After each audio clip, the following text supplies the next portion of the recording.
Jika tiada angin, masakan pohon boleh bergoyang dengan sendiri. Begitulah jika berlaku sesuatu kejadian, semestinya ada sebab dan musabab tertentu sehingga berlakunya perkara sedemikian. Adalah amat mustahil wujudnya sesuatu musibah sehingga menyebabkan sakit kemudiannya didapati sihat serta merta jika tiada punca dan penyebabnya. Ketika ditemui wartawan secara TV, seorang mangsa Marzuki Rifin dari kampung Tuk Burung, Bacok, Kelantan berkata, secara tiba-tiba dia diserang cirit-birit dan muntah walaupun pada awalnya beliau dalam keadaan sihat sempurna. Katanya ketika kejadian beliau sedang melaksanakan kerjanya untuk menyiapkan beberapa lot rumah kediaman sebagai buruh pinaan di Sungai Dua, Kandis, Bacok. Secara tiba-tiba beliau diserang cirit-birit yang agak luar biasa sejak pagi sehingga malam. Seingatnya, pada hari itu beliau tidak tersilap makan yang boleh menyebabkan perutnya meragam secara tiba-tiba. Memandangkan keadaan cirit-biritnya dikatakan agak teruk, beliau bergegas pulang ke rumah. Agak aneh juga apabila sampai di rumah, penyakit cirit-biritnya itu sembuh dengan serta-merta. Namun selang beberapa minit badannya kembali berasa seram sejuk yang amat sangat sehingga ke tulang. Akibat sejuk yang semakin melarat itu menyebabkan tangannya berbintil-bintil, malah badannya semakin menggigil menahan sejuk. Timbang sesuatu kejadian buruk berpanjangan dan boleh mengganggu kesihatannya, beliau bergegas ke klinik swasta berhampiran. Berikutan, pihak klinik tidak dapat memberikan keputusan terhadap penyakitnya. Pihak doktor merujuknya ke wad kecemasan Hospital Raja Perempuan Zainab II di Kota Baru pula. Namun, sesuatu kejadian pelik juga berlaku apabila doktor yang merawatnya memberitahu beliau tidak mengalami sebarang penyakit. Akhirnya tepat jam 4 petang pada hari itu beliau dibenarkan pulang. Selang 2 hari saya berada di rumah dengan tiba-tiba tubuh saya menjadi seram sejuk dan gemetar. Mata menjadi cengkung dan suhu badan secara tiba-tiba menjadi panas. Dengan kata lain, saya mengalami demam mengejut. Atas desakan isteri, saya dinasihatkannya ke hospital dengan segera, bimbang sesuatu kejadian penyakit yang memudaratkan. Namun, saya enggan pergi kerana tidak berdaya untuk bangun, cerita Marzuki sambil menggeleng-geleng kepala. Kata Marzuki, pada hari yang sama, ramai jiran tetangga berkunjung ke rumahnya dengan mengadakan majlis membaca surah Yasin beramai-ramai. Dalam keadaan demikian, beliau berasa perutnya memulas-mulas untuk mengeluarkan isinya. Malah secara tidak diduga juga, tekaknya berasa loya hendak mengeluarkan isi dalam perut lalu bergegas ke tandas. Setelah muntah, beliau berasa sihat kembali dan tidak lagi memulas seperti sebelumnya. Setelah beliau pulih dan dapat bangun, Marzuki kemudiannya bergegas ke Hospital Besar Bacok untuk mendapatkan rawatan bagi mengenal pasti masalah kesihatan dan punca penyakit yang dialaminya.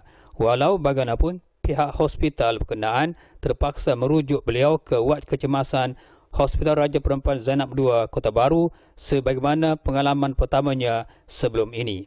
Di wad kecemasan hospital berkenaan, beliau ditahan selama seminggu dan pihak hospital berkenaan mendakwa beliau mengalami demam kura-kura. Agak hairan juga, sepatutnya demam kura-kura hanya dialami oleh individu yang sering ke Bukit Bukau dan hutan belantara sahaja. Namun, dakwaan pihak doktor yang mengesyaki demam beliau itu berpunca dari aktiviti di bukit memang tidak masuk akal, lantas beliau menafikannya.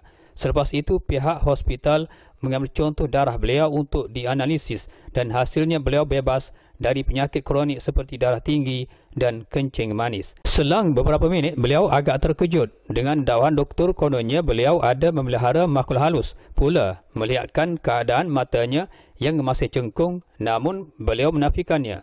Disebabkan tidak mendapat maklum balas yang sewajarnya, keesokannya beliau dipindahkan ke wad 15 di tingkat 5.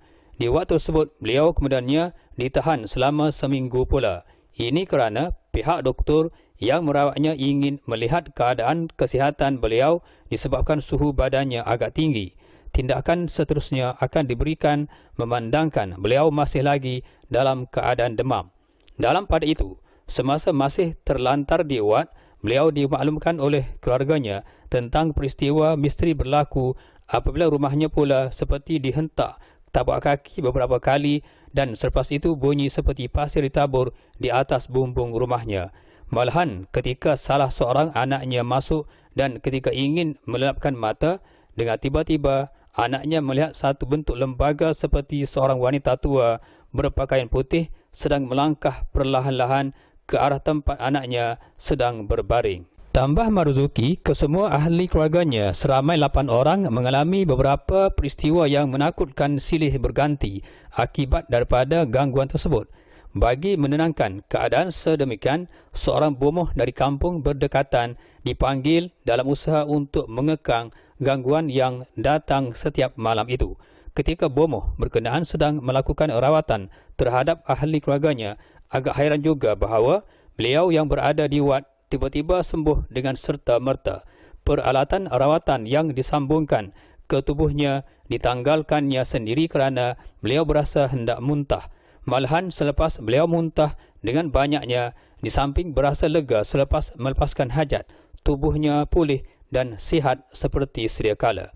Sejak pulang dari hospital sehingga sekarang, saya masih dalam keadaan sihat. Namun, saya syaki ada pihak-pihak yang tertentu cuba melakukan santau terhadap saya dan ahli keluarga yang tinggal di rumah ini.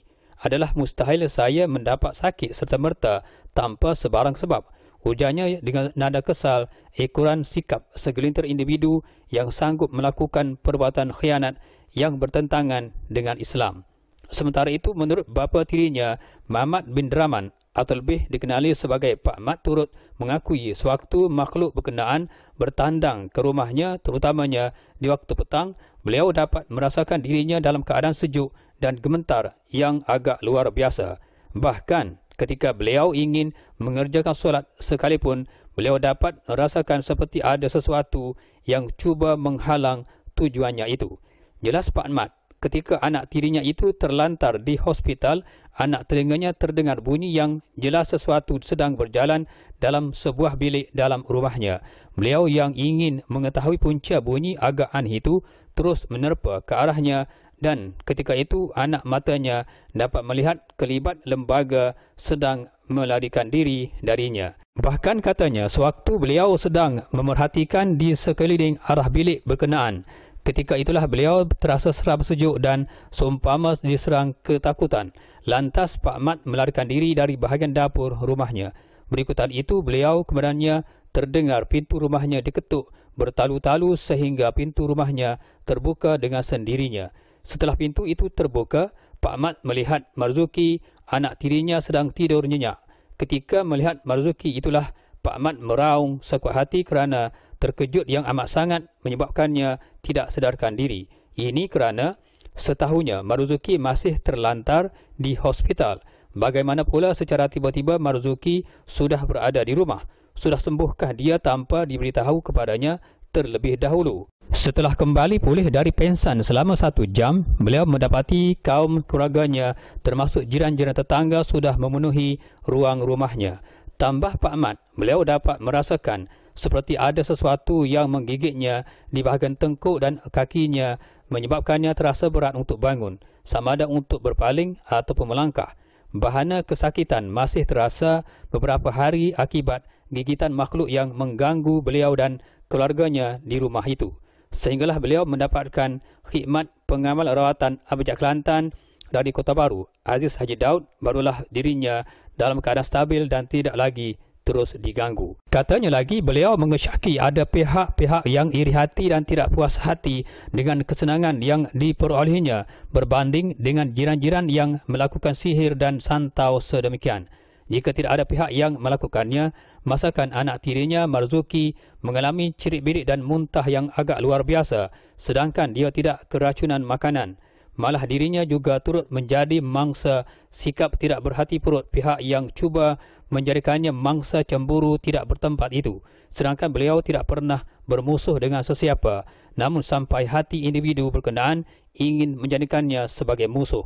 Sehubungan dengan itu, beliau berserta Marzuki berharap individu yang cuba melakukan sihir serta santau terhadap keluarganya supaya menghentikannya dengan segera. Ini kerana perbuatan sedemikian tidak memberikan sebarang manfaat, menyebabkan syirik terhadap Allah SWT, dan sebagai umat Islam, perbuatan sedemikian tentunya boleh menjejaskan akidah mereka sendiri. Paling penting nasihat darinya kepada individu terlibat supaya sentiasa mengingati panggilan kematian dan dalam masa yang sama berharap Allah turut memberikan petunjuk ke jalan kebenaran untuk mengelakkan individu terbabit tidak terus terjebak ke jalan kemungkaran.